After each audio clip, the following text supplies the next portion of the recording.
Hello, everyone. It is 10 a.m., so I'll go ahead and pass it off to Evelyn Nelson to get us started today. Super. Welcome, everyone. Really glad to have you joining our Telehealth ROCKS session today. I know many of you are on a summer break, so really appreciate you making time to join us. We're really glad to see you and have you here with our program today. I'm Evelyn Nelson. I'm the Executive Director of Telehealth ROCKS. We're a federally funded program that focuses on school-based telebehavioral health and accomplishing that by addressing both behavioral health needs and social determinants needs of children and their families. I just have a few reminders as we get rolling with our session today. This session's being recorded, and that lets us send the archive session to you afterwards. Your microphones have been muted, but we'd love to hear from you. So please do unmute yourself to ask questions or with your comments, or you're welcome to type in the chat as well. Your certificates of attendance will be emailed at the end of the session. I see many of you have already typed your names in, but that really helps us then get the certificates to you all faster. And with that, I'll hand the baton to Dr. Melissa Maris. Really looking forward to your presentation today. Fantastic. Thank you so much, Evelyn. Really delighted to be here today to chat with you all about trauma responsive schools. And so for today, we are going to walk through kind of an introduction, so foundations in trauma responsive schools. And then here in a couple weeks, we're actually going to have a 2-week series.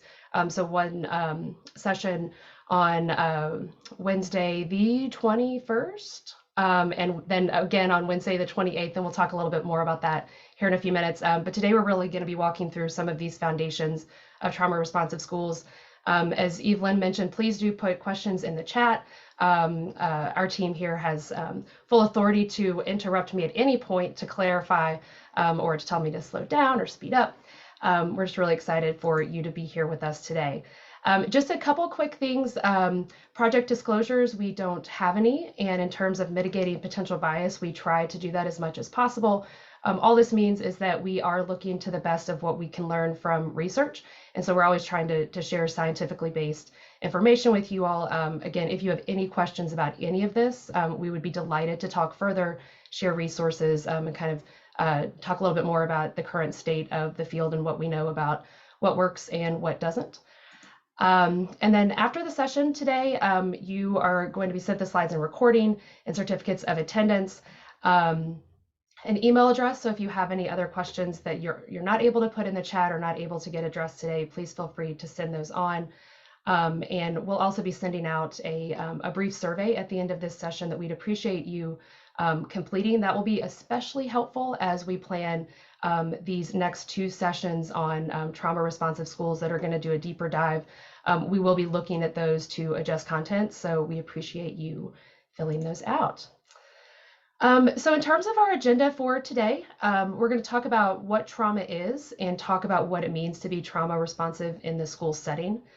We're going to spend a little bit of time talking about the brain, so some of the neurological components of kind of what happens to the brain with trauma, the long-term impacts, and then really focusing on how that then connects to what we can do in school settings. And so what it means to look like a trauma responsive school, but also really focusing in on strategies. And as we're talking about strategies today, we're going to be emphasizing strategies that can be useful for all young people in a school, really all humans in a school or in a school context, including those who may have experienced trauma. So that is our agenda for today. So just getting started, a little bit about me. I'm a clinical community psychologist. I live in Missouri and have done a lot of work over the last 15 years with Missouri schools. Over the last 3 or 4 years, have had the opportunity to partner with Evelyn and Robert and Christy to work with some of our Kansas friends, and I know many of you all are coming from Kansas, around school mental health, and specifically for about the last 10 years focusing on trauma. So the content that I'm sharing with you all today, I've actually shared with lots and lots of schools, This is the first time that we're translating this into an online format, so I'm excited to see how this works and doesn't work. And we'd be absolutely open to feedback. Just so, since we are going to be talking about trauma and some difficult content, this is kind of the obligatory plug to remember that you are a human and that it is very human to have human responses when we are talking about difficult things. So please take care of yourself as we're talking through this.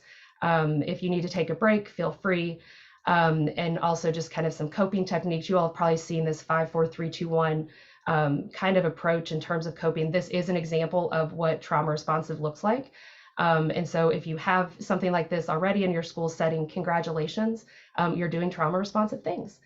I also really appreciate humor as a strategy to respond when we are having big feelings. The research shows that actually laughter is really, really healthy for us. And so I try to kind of put in kind of some different jokes here, a lot of really bad school humor. So this is your advanced warning for that. And so again, hopefully if you have questions, you will let us know, and then we can try to address any issues that we can clarify a bit further. So in terms of trauma responsive schools, so we're not going to delve a lot into language and vocabulary today, but I am obsessed with Mr. Rogers. I grew up with Mr. Rogers. My kids are growing up with Mr. Rogers through Daniel Tiger and in other formats. And I appreciate this slide, and particularly this headline from NPR back at the beginning of the 2018-2019 school year, with this reminder that trauma responsive, the language might be new to some of us. There's a lot of language and lingo and acronyms being tossed around when it comes to school mental health and trauma informed or trauma responsive schools. But really, when we boil it down, we're talking about a lot of the same stuff that Mr. Rogers was talking about many, many years ago. And so kind of just, learning science is finally catching up to Mr. Rogers. And so even though some of this is new, we run into new terminology all the time. If you feel yourself getting overwhelmed, as I often do, by all the new things and stuff, take a deep breath, look around, do a little rainbow walk with your eyes, find something that's, red, orange, yellow, green, blue, purple, and remind yourself that we're already doing a lot of stuff that is trauma responsive, a lot of really good things.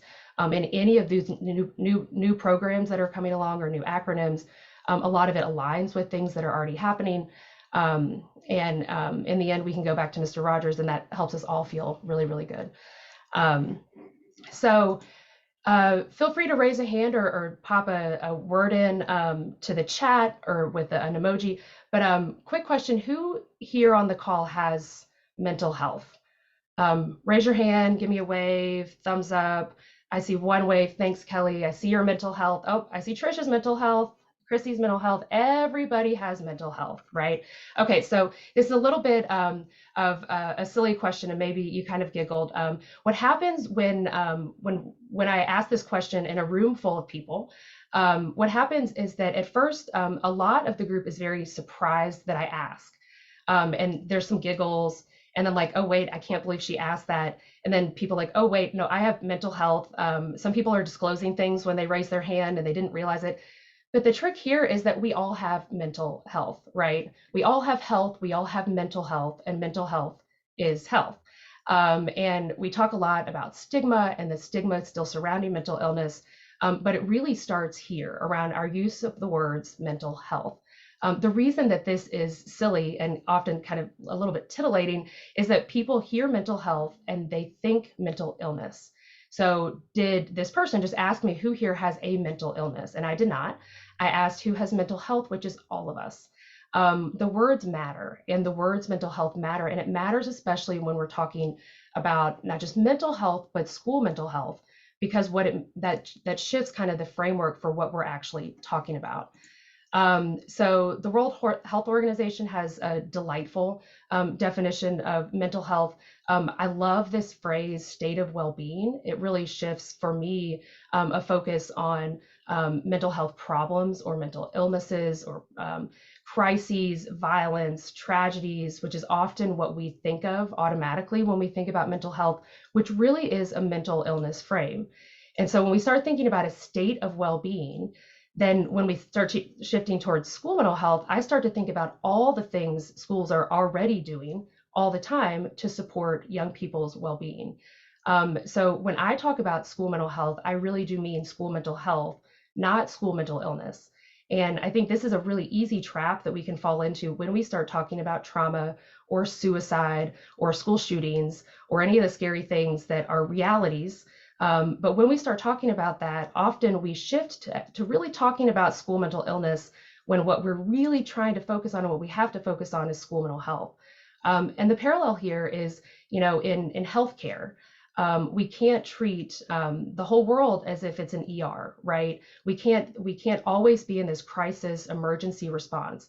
And so when we're thinking about public schools, we're talking about every human in the public school building, in the public school context, not just the friends who end up in the principal's office. And so when we kind of take a school mental illness approach, we really are narrowing our options in terms of what all we can focus on. And frankly, schools aren't set up well to serve as little emergency rooms, and the principal's office just isn't big enough for all the friends to, shove in there together. And so we have to be thinking about this larger frame and really be thinking about school mental health, which then means everything that we're doing in schools, which means all the things that are already happening all of the time. And so just kind of a reminder there that it's helpful and important for us to check our language and to continue to check our language. I was just having a conversation with a colleague yesterday, and she was commenting on how much she appreciates it when people help her check her language. So this is a state director of school mental health.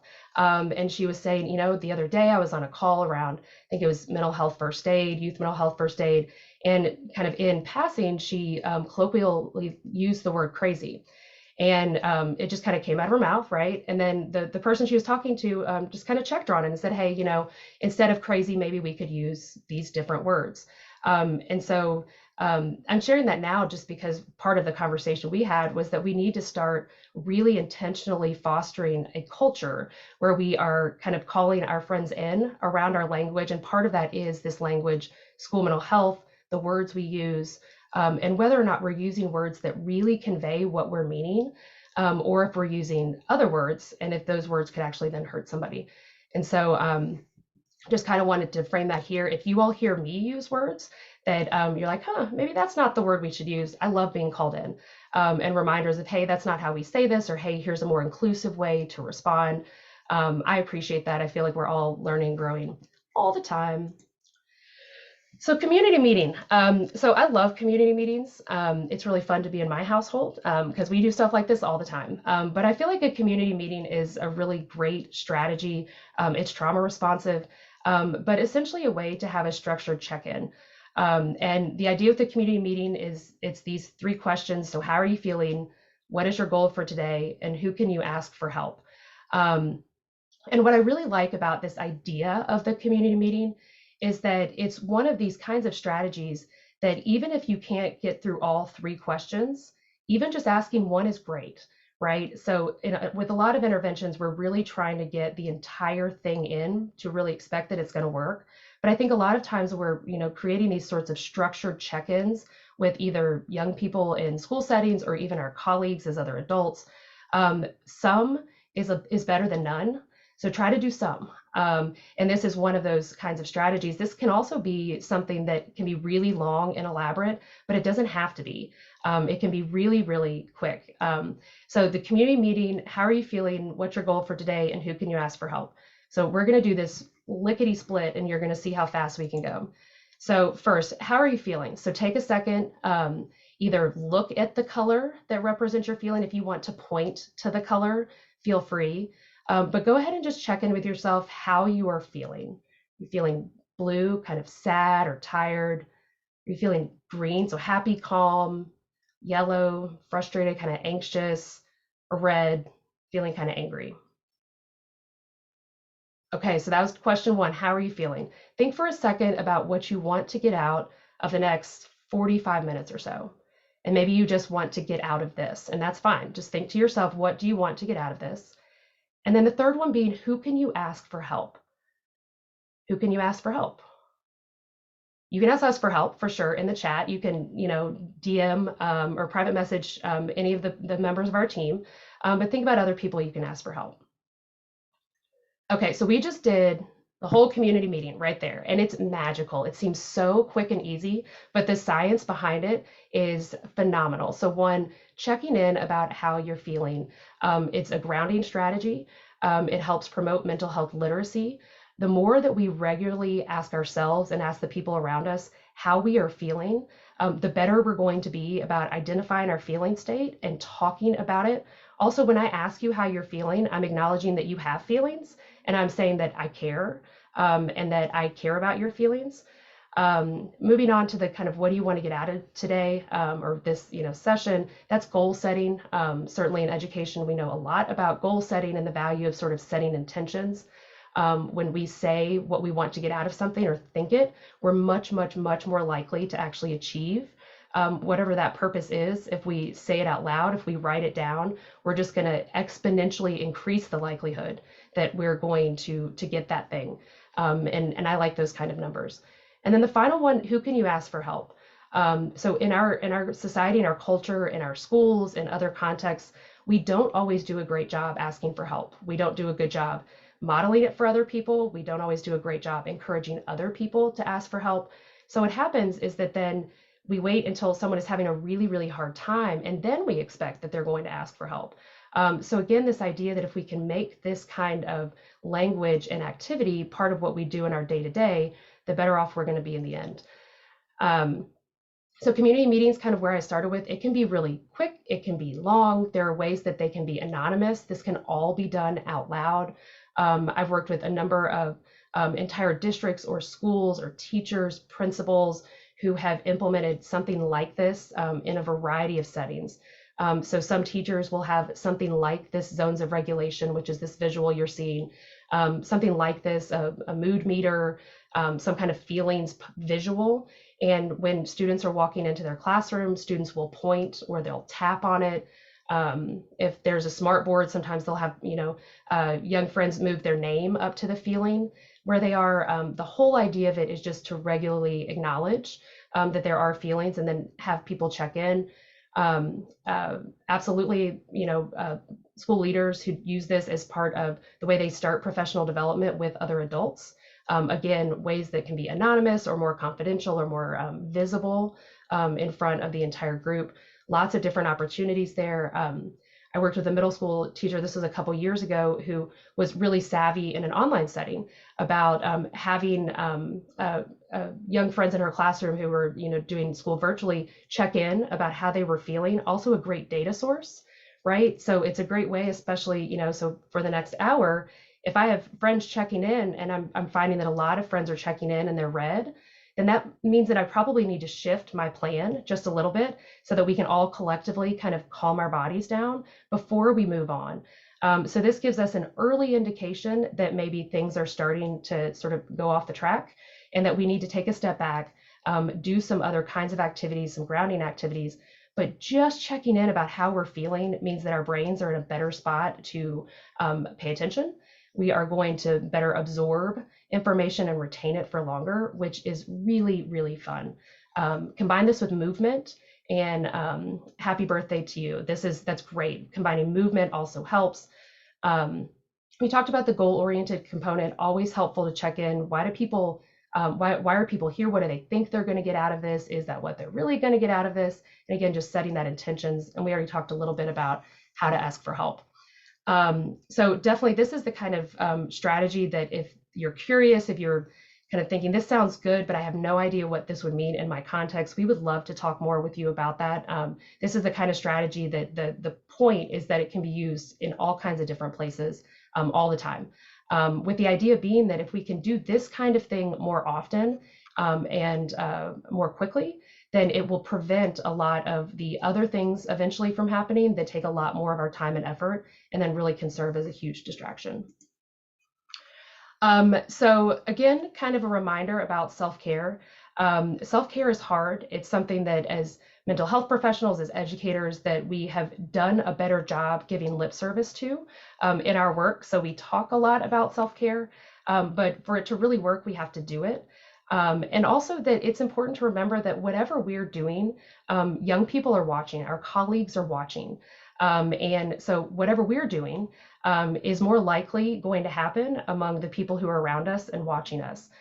So I always encourage folks to not just do self-care, but also do self-care out loud. So say what you're doing. I'm taking tomorrow off because I'm going to, just take a day to take care of myself. To do that, I'm going to get up and exercise. I'm going to, talk about it out loud. And also just inviting you and just everybody, all the humans, to revisit boundaries. Boundaries are hard. It's hard to say no. And so if you haven't, think about kind of some easy ways that you can say no so that you just have it on hand. And I'd invite you to say no often and as much as you possibly can.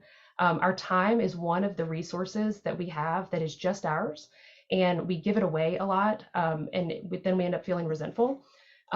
So just a encouragement and recommendation to say no a lot, and really focusing on taking care of ourselves in that time, which is really a precious resource. This link up here, just I love finding funny things of how to say no, and silly things that this is why I'm going to say no, is that I don't want to do it. But again, this idea that if we practice doing these things more, then it becomes easier and we're more likely to do it. Okay, so let's hop in and talk a little bit about trauma. So I'm going to define trauma and then talk a little bit about the Adverse Childhood Experiences Study. These are both issues, so the definition of trauma and then the ACEs study are kind of foundations of trauma, and important to kind of review and revisit, just so everybody knows what we're talking about. I feel like the ACEs study in particular is something that a lot of folks refer to, but sometimes people don't actually know anything about. And I do think that there's some key components in that are really critical to kind of selling trauma responsive schools, and why it's so critical. So first, starting off with trauma, I like this SAMHSA definition. It's easy to remember. So kind of these 3 E's. So when we talk about trauma, what we're talking about is something that's resulting from an event, a series of events, or set of circumstances that is experienced by an individual as physically or emotionally harmful or life-threatening, and that has lasting adverse effects on the individual's functioning in these different areas. So it's an event that's experienced and then has these effects. And so there's a lot of conversation right now about what is trauma, what is not trauma. Is it trauma with a little t, or trauma with a big T, or oh, that's bad trauma, or this is not as bad trauma. So hopefully from this definition, we can see that when we go down those roads of what is trauma and what is not trauma, we've kind of missed the point. The reality is big trauma, little trauma, it probably doesn't matter in the end, because what we're talking about is how an individual experiences an event that then leads to these different effects. And so the pushback I often get from schools or friends in community settings is, how do I know if this behavior is related to trauma or not? How do I know? And then my response is, does it matter? And then what that gives us is an opportunity to say, how will your behavior or your response change if you know that it's connected, or if you think it's connected to trauma, which furthers the conversation. So I'm not saying that trauma doesn't matter. I'm just saying that we want to think about why we're going into this, why trauma, is it trauma or not trauma? The reality is that if we are looking at a person's behavior, a young person, a grown person, and we're seeing effects, we're seeing big behaviors that don't make a lot of sense, that don't seem like they're connected to the context around them, there's a good chance that something else is going on, right? Behavior comes from somewhere. And so if we try to do the things that we typically do to support the kinds of behaviors that we want to see, and it's not working, then there's a good chance that probably there is some effect there when we're starting to kind of think about trauma. So event, experience, effect. This is also why trauma is so tricky, is because often when we're trying to make sense of trauma, we look at a behavior and we're trying to understand it. Maybe we learn that there is an event, and then we say, well, that's not that bad. Why is this effect coming from this event, right? And so that's that tricky individual experience part. Every individual experiences these things differently. And we can't, it's not useful for us to try to position ourselves in a place to judge that. Well, that's too big of a reaction. That's too small of a reaction. It's a reaction. And so let's learn from it. Let's learn from what we're observing and kind of go from there. It's one of the things that I love about trauma responsive schools and really even a trauma responsive framework, that I think it just helps us expand our toolbox, so that we have different tools and strategies that we can use. Okay, so I want to talk for a minute quickly about the Adverse Childhood Experiences study. So if you have attended anything or had, conversations about trauma before, chances are that this ACEs has come up in one way or another. So I want to unpack this briefly, and especially to talk about why this was so important or kind of transformational at the time. So ACEs stands for Adverse Childhood Experiences. And this was a study that was conducted from 2015 to 2017.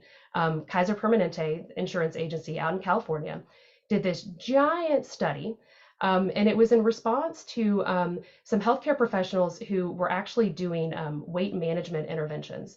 And what they found is that when they were doing these weight management interventions, that when they did them, here's the intervention. What they were finding is that about half the time they worked really well, and half the time they didn't. And so they saw this pattern in terms of this, this response that this was having for their patients, and they're trying to figure out why. Why is it working for some people and it's not working for others?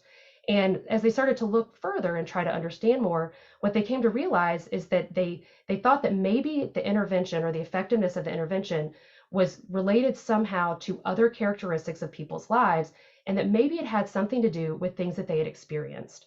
And so they had this question, let's learn more. And so they were able, because of, they're an insurance company, to do this incredible study that really changed the way that we look at and think about trauma. And so what they did is they had current data for a giant set of humans. So this is the kind of research, when we're talking about it, that not only was the initial research done, that was built on other research. Since then, this stuff has been replicated a gazillion times with all kinds of populations. So when we talk about, is this research we can really kind of believe in? The answer here is yes. It's been done a lot. And so with this original study, they had all these folks and they had them kind of indicate current functioning. So, did they have a job? How were their relationships? How's their health? Those different pieces, and they continued to track that. But they also had these friends fill out the ACEs survey, which surveyed these folks on these 10 different experiences, and they identified which one of these things that they experienced. And that's what you're seeing here in these circles on the screen is, different types of abuse, 2 different types of neglect, and these 5 different types of household dysfunction. And so this is when they were young, did they live in a household where an adult demonstrated or was experiencing this kind of household dysfunction? And so they put that all together and did some research, and minds blown. They learned things that shifted the way that we think about and talk about trauma. I can say with confidence that one reason we're here today talking about trauma responsive schools is because of the ACEs study, and because that's how big some of these ahas were. So Melissa, you might ask, what was so interesting about what they found? So the first thing is that when they did this research, they found that ACEs were far more prevalent than what they had initially thought. And part of the reason that the ACEs study was kind of such an aha moment, or a series of aha moments, is that prior to this point, a lot of people were looking at these experiences. They were looking at trauma, they were trying to understand it, but they were often doing it in silos. So you would have the folks who would be doing research on child abuse and neglect. You had the folks who were doing research on what it was like to grow up as a child in a family where they witnessed domestic violence. All these kind of different sort of silos. But this was one of the first times that they really brought it together, and in a big way, we're looking to see how prevalent these experiences were. And what they found is that 2/3 of the population, and that, again, this has been replicated over time, 2/3 of the population has reported at least one type of adverse childhood experience. And they found that 16% had experienced 4 or more. And so they were surprised about how common and how prevalent these childhood experiences were, adverse childhood experiences. Going on, they also found that that these ACEs, so when people had these adverse childhood experiences, they were linked to every kind of possible outcome that you could imagine. So health outcomes, behavioral outcomes, kind of these life potential outcomes. So academics, can I get a job? Can I keep my job? Do I, go to work when I have a job? All of those things happened kind of in the way that you would predict that if you have these adverse childhood experiences, you're more likely to experience these adverse outcomes. And then they also found that it had an additive effect, which means that if you had one, then you were a little bit more likely to have these outcomes. And if you had two, there was more, and three and four and five, so on and so forth. And all of this seems really logical, and kind of a little bit of like, how is this gonna, so life altering for these folks at the time? But it really was that they were putting it all together, and they were able to then, and we were able to have a different kind of conversation about trauma. One of the other really important things that happened when they were looking across these different types of adverse childhood experiences is that they started to see that what mattered most was actually this dosage effect. So what mattered most was if you had one or two or three or four of these adverse childhood experiences, rather than the actual nature of the adverse childhood experience itself. So before this, there was some kind of thought, there was a school of thought that some of these traumas were worse than others. So if you had, say, childhood physical abuse and, a parent who went to prison, that was this bad, as if you could quantify it, and that it would lead to these kinds of outcomes. And if you had this, that it wasn't as bad and it would lead to this kind of outcome. And so ACEs really kind of put it all together and kind of mixed it up and showed actually these are all adverse childhood experiences and they all can lead to these negative outcomes. And that's really this dosage effect that is most important to look at. 4 is not as good as 1, right? 0 is better. And so we were able to kind of reframe that conversation. This is also kind of going back to where we started with that trauma definition, that trauma is trauma is trauma is trauma. So when we're talking about this worse, better kind of issue, ACEs really kind of leveled the playing field with that. And so then we started talking about adverse childhood experiences, period, which was really a different way and a real shift in kind of how we talk through that. Other things that were really important that they found is that one, some groups were more likely to have experienced ACEs. And looking at the intergenerational trauma. And so, again, this isn't surprising, but this is really where, when we think about social determinants of health, where a lot of this really is connected, is that not only were we counting ACEs differently, we were looking at them in a different way, but also could start to see, wow, your zip code really does shape how many ACEs you might be reporting. And if your skin looks like this, or your gender is this, or your family has experienced this in the past, this is now connected to these adverse childhood experiences and then connected to these longer term outcomes. And so it really shifted kind of this conversation to where we're talking about it today. And so all of this was important and interesting, and folks were talking about it a lot. But this was really when kind of the fire alarm started going off of, wow, this is something that's really interesting and new and different, is looking at the impact of ACEs on dollars, of course, so how much it actually costs for these ACEs, but also the data point kind of on the right of your screen, looking at life expectancy. So for the first time, they were really able to look at in a solid way that the presence of these ACEs actually was now carving years off of people's lives. And so this really kind of helped everybody sit up and say, whoa, this is a really big deal. We need to be talking about this more and in a different kind of way. Hence all of the trauma-informed initiatives that started rolling out across the country.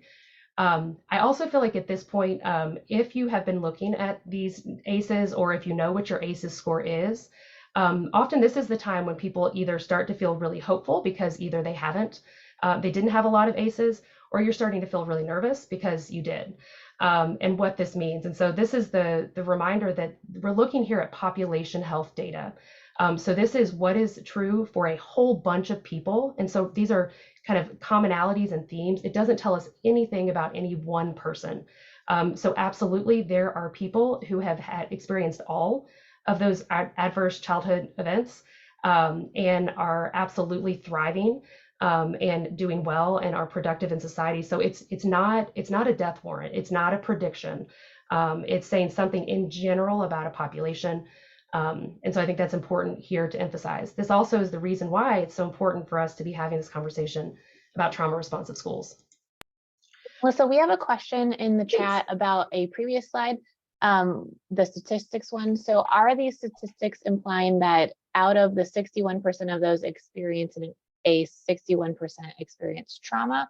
Or is it that 61% of the people with one ACE will experience another one? This one. This one. Yes. Okay, so great question. So this is suggesting that out of these, 145,000 adults, and again, this has been replicated across. So I would say, in a given population, that we can anticipate that about 2/3 have experienced at least one adverse childhood experience. They have at least one ACE, and that of that original population, that 16% are reporting 4 or more. So it's essentially saying this many have 1, this many have 2, this many have 3. And so it's literally looking at the prevalence of the ACEs. I think that may have helped. If it did not help, let me know. But then yeah, there's a little bit of clarification in the chat about, does that still imply that they experience trauma? Those who experience an ACE or have more than one might have protective factors in their life, so they're not as much traumatized by their experience. That's kind of where the question. Great question. Okay, so the ACEs and trauma. So does an ACE, if a child experiences physical abuse, does that by definition mean that they have been traumatized or that they have experienced trauma? And I'm going to go back to it depends, which is a really unsatisfying answer. But the reality is that it is about the experience. And so it's about the experience and the effect. And so I think, whoever commented about the presence of protective factors and resilience and things like that, that's really the key, is that the it depends is about the other things that can be added. A lot of times, especially once we find out about things and things that have happened in the past, we can't do anything about that. And so what we can do is we can look at protective factors and resilience. And so absolutely, when we look at other people who've maybe experienced similar things, and sort of have had different outcomes or are showing different behaviors, it's very likely that the reason why they're showing different behaviors or there's a different outcomes is because there is some other factor that is present that is ameliorating the impact of that. And so, yes, there is this question of sort of how does an ACE kind of turn into a trauma? If I've experienced something and then I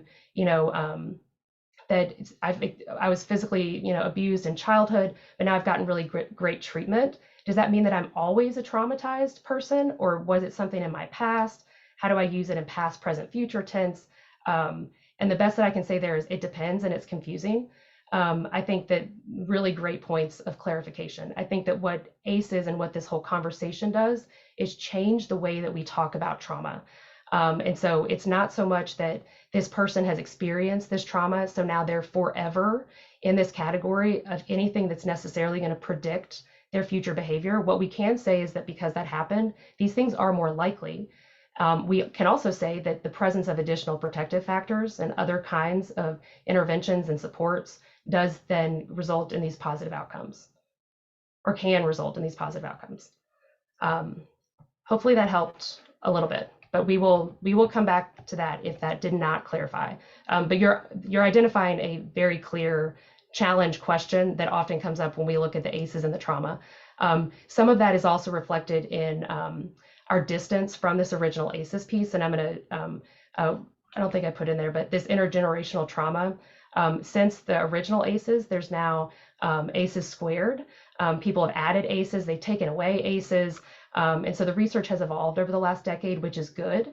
But it does mean that's some of what is probably some questions are potentially reflect. If you have a question that potentially might be the kind of where we are, is that we have also evolved our understanding of ACEs and trauma in general.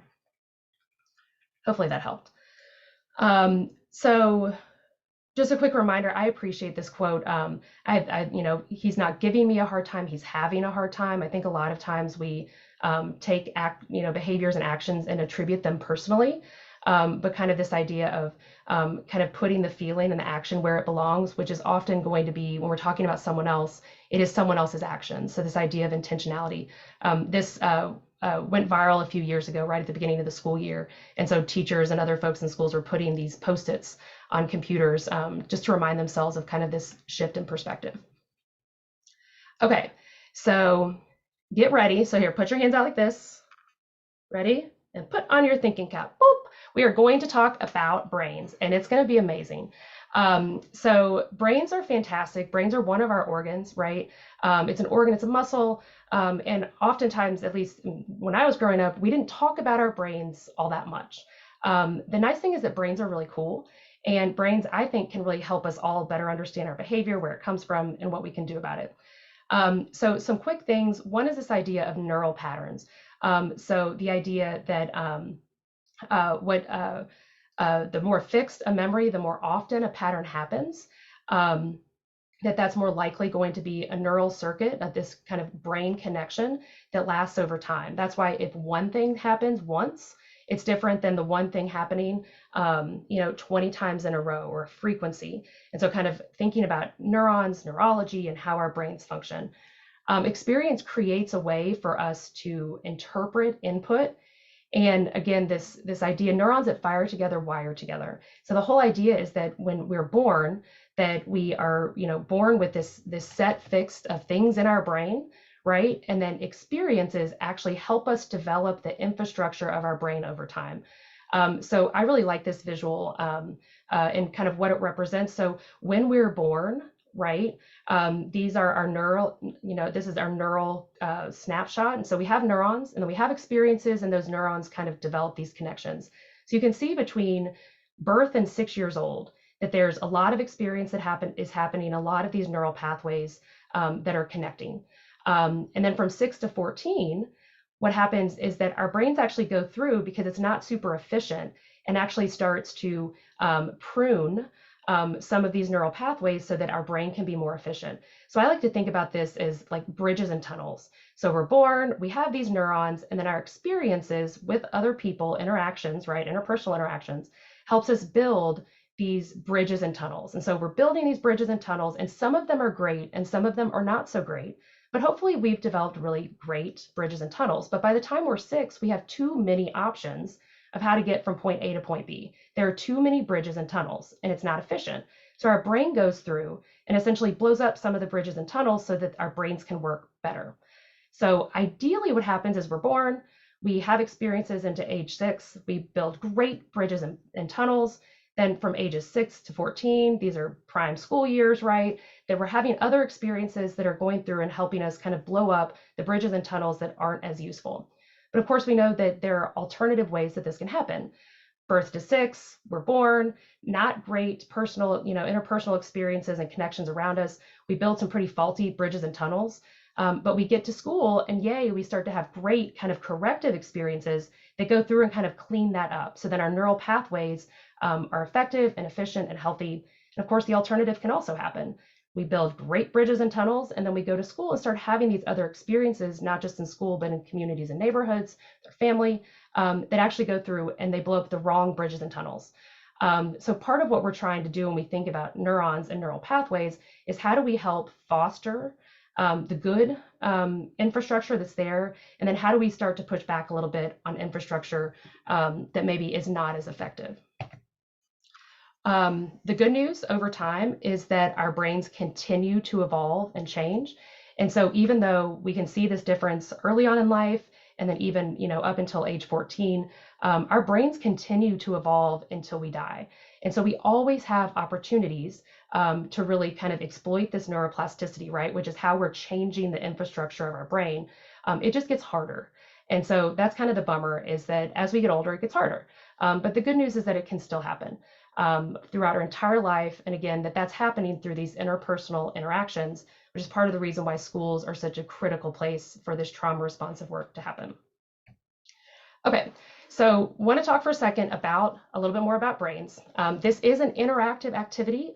Feel free, you don't have to do this on screen, but you can. But I'm going to try to back up so that we can do this. Okay, so our brain right? We have the front of our brain and the back of our brain. So I want you to put your hand out like this. Hello, hi hand. Okay, so as we're thinking about this, this is our head, right? And this right here, my arm, is like my spine. So if you touch the back of your wrist right here, this is like the base of your brain.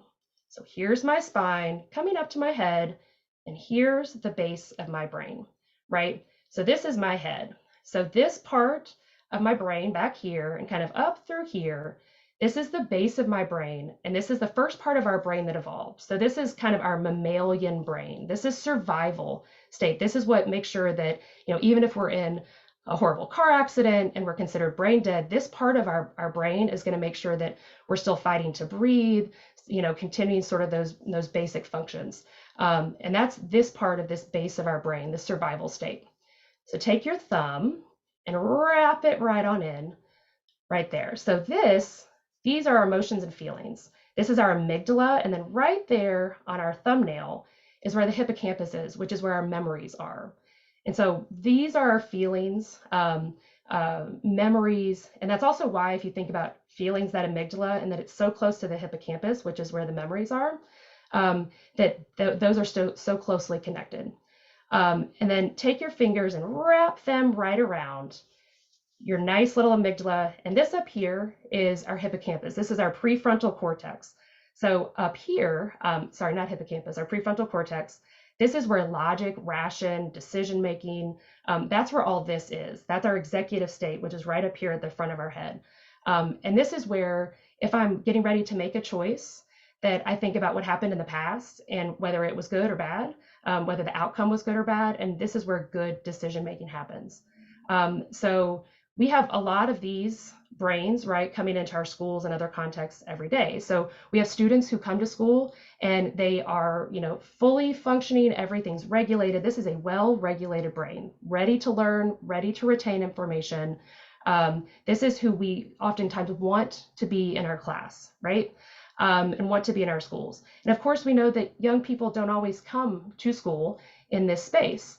Because what happens is that sometimes when we get dysregulated, when we have big feelings, if we have a really big kind of memory that then is triggered, here comes trauma, then what happens is actually that this prefrontal cortex literally pops up, and this is flipping our lid, right? So this is a lot of they talk about this in conscious discipline, but this is how our brain works, right? So I'm regulated, I have a tough memory, I have a lot of big feelings, and literally my prefrontal cortex doesn't function the way that it's supposed to.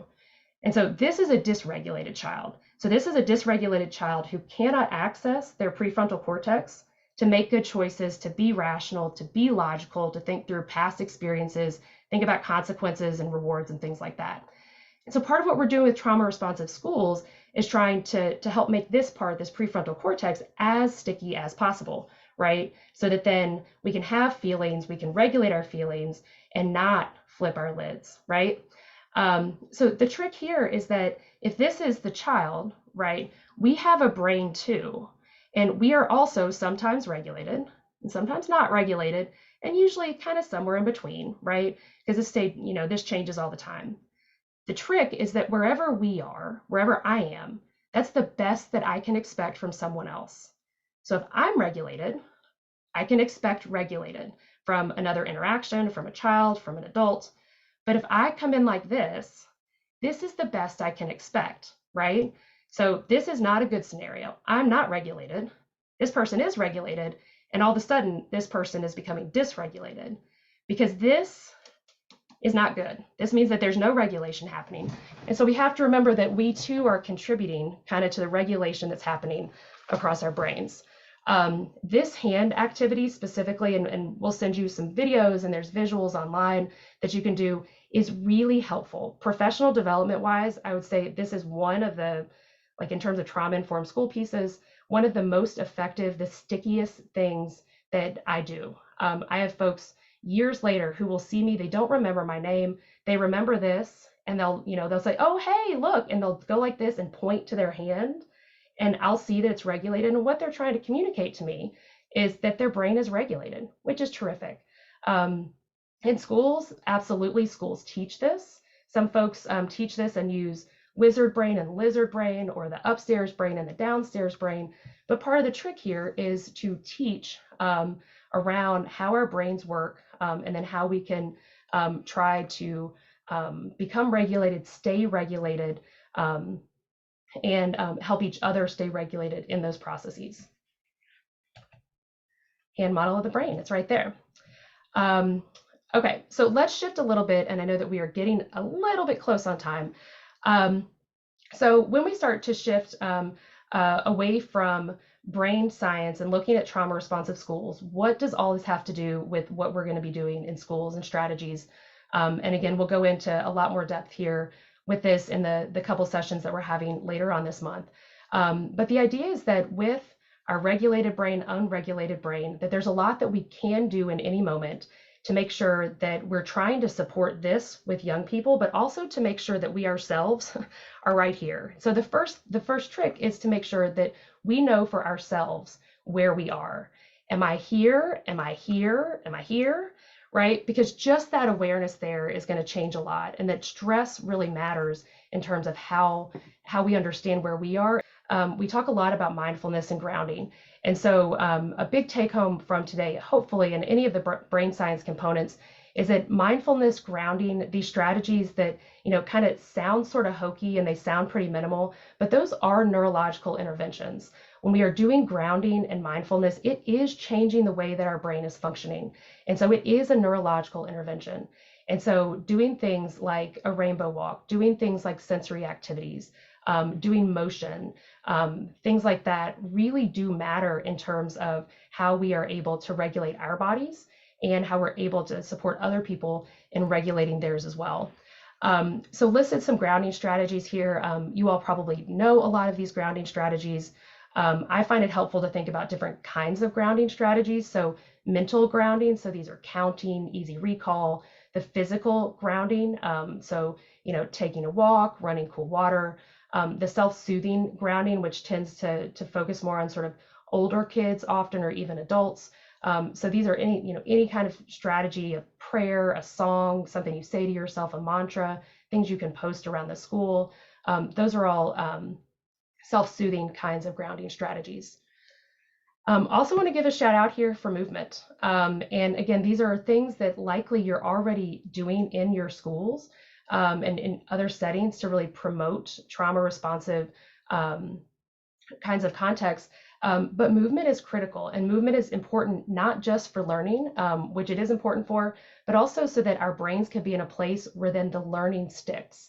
And that's a piece of it, is that it's not just about what we can get in our brains to start with, but what we can keep in our brains for longer. So then we also have that information in our brains so that as we continue to learn, we can integrate that over time. So movement is really important.